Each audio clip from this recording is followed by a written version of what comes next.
This is a poem I wrote for Advent Christian Village to celebrate or mourn the death of a few trees around here. It's called The Trees. Progress and growth extract a price, and though their gifts are very nice, we'll miss the trees, those lovely trees that reach toward God in leafed brocade, with birds their songs in welcome shade. We may live long, like each change made, and yet regret the price we paid, losing those trees, those lovely trees. That's it.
And I've written a poem in memory of our beautiful oak trees, and at this time I would like to read it for you.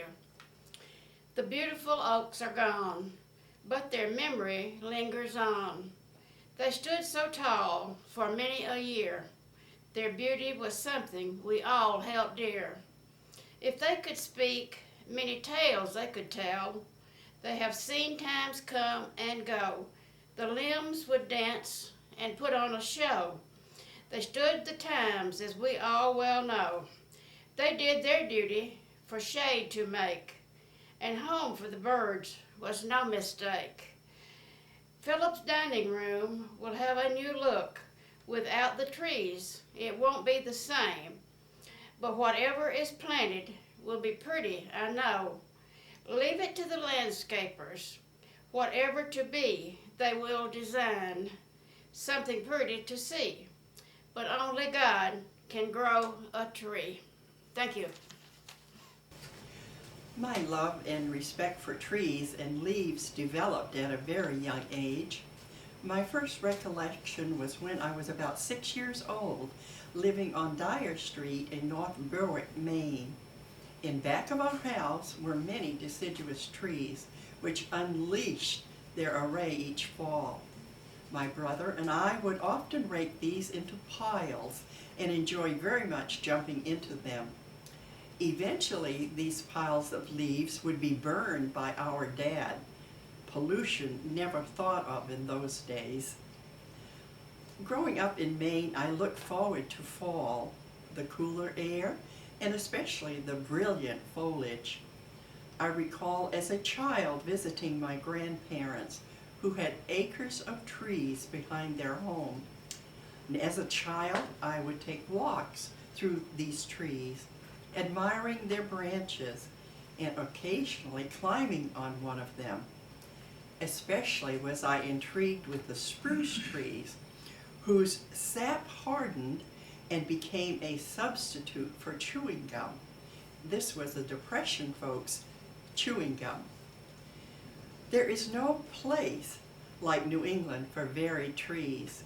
There are many hardwoods such as ash, aspen, beech, birch, black cherry, black walnut, butternut, American chestnut, cottonwood, elm, hackberry, hickory, locust, maple, oak, poplar, and red alder, sweet gum and sycamore, willow, and one of my favorites, which do grow up to be as large as small trees, are lilacs. Nowhere in the United States is the fall foliage more beautiful than in New England.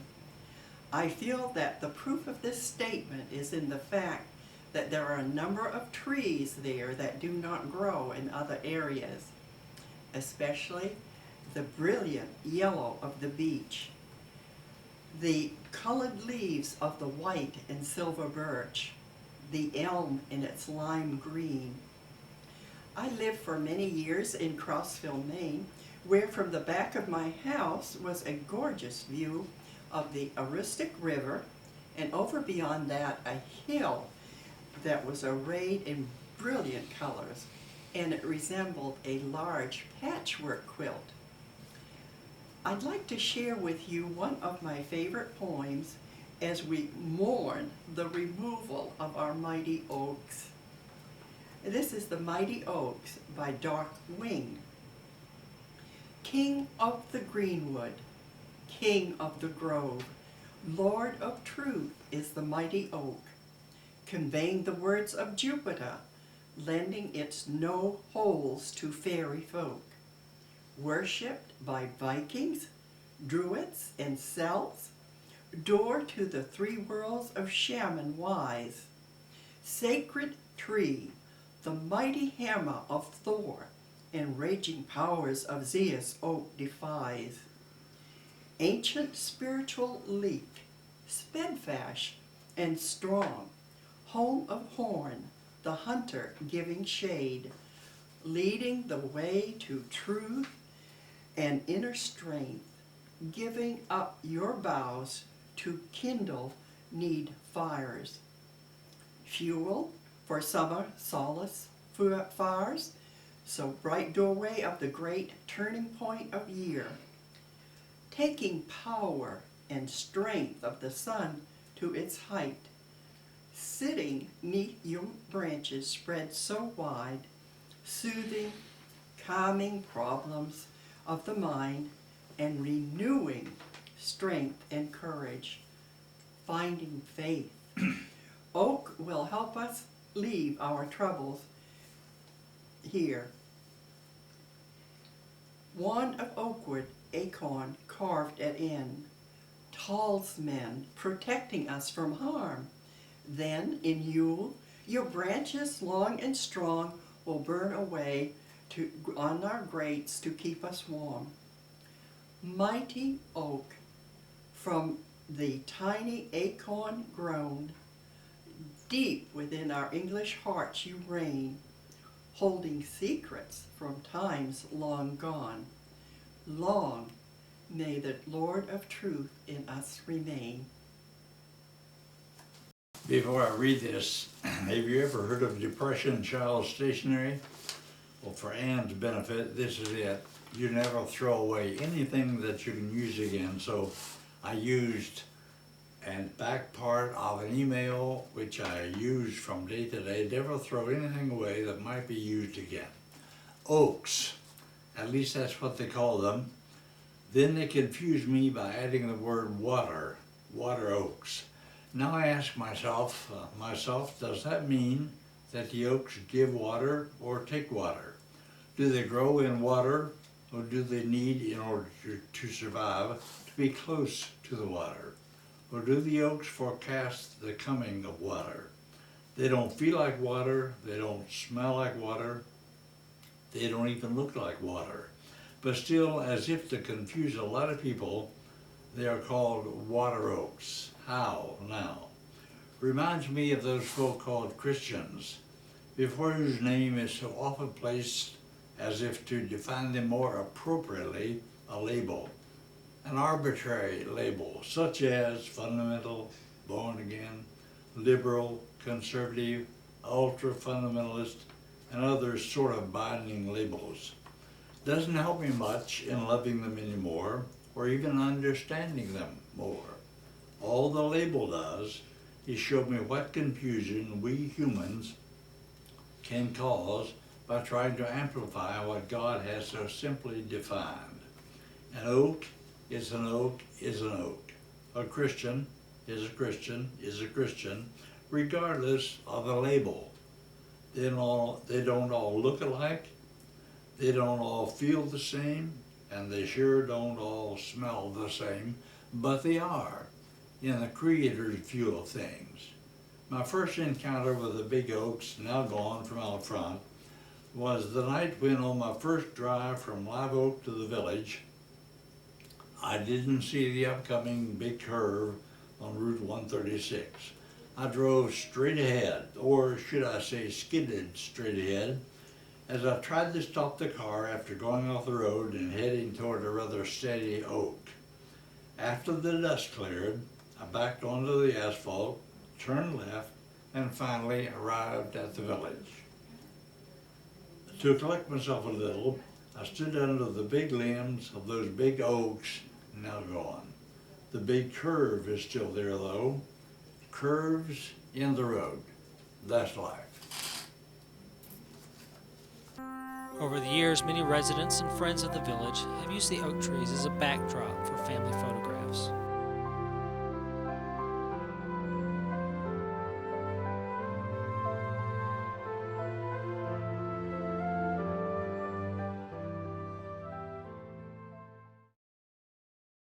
This is a poem about the famous oak trees in front of Philip's dining room that aren't going to be there anymore. It's called The Children's Oak. Welcome to my arms, little children. I've been waiting for you. With outstretched limbs, I'm always here to let you climb on me. And none have ever fallen. I protect all God's cherished ones, to give them all joy as they bring joy to all of us. So welcome, little ones. Climb upon me, as they've done for 100 years. So one last time, I beckon you, and we will have such fun.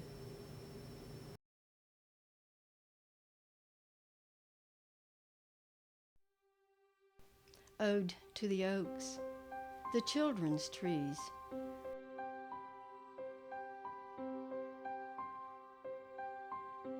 Oh, how many whispers these two trees have heard over the decades. The rustle of breezes passing through, little ones lisping secrets in one another's ears, youth, bodies stretching to catch up with their lanky legs, Whispered challenges, elders offering almost silent thanksgivings, seeking shelter from sudden rain, shade from scorching suns. And the oak's leathery leaves curled slightly inward, languish like fingers on a partially closed hand. The oaks, how many seasons have they seen? If only they could talk, they'd tell us how it was. When mighty hurricane winds roared across the Sewanee, the trees dug in, braced themselves in solid majesty, their broad branches swaying, giving way to the winds. They moaned, creaked and groaned, yet never to the point of breaking. Countless storms flooded their fury onto them, yet they still stand strong after all these years. Their arms extend toward each other, reach across one another, embracing, growing old together. They've shone silvery by many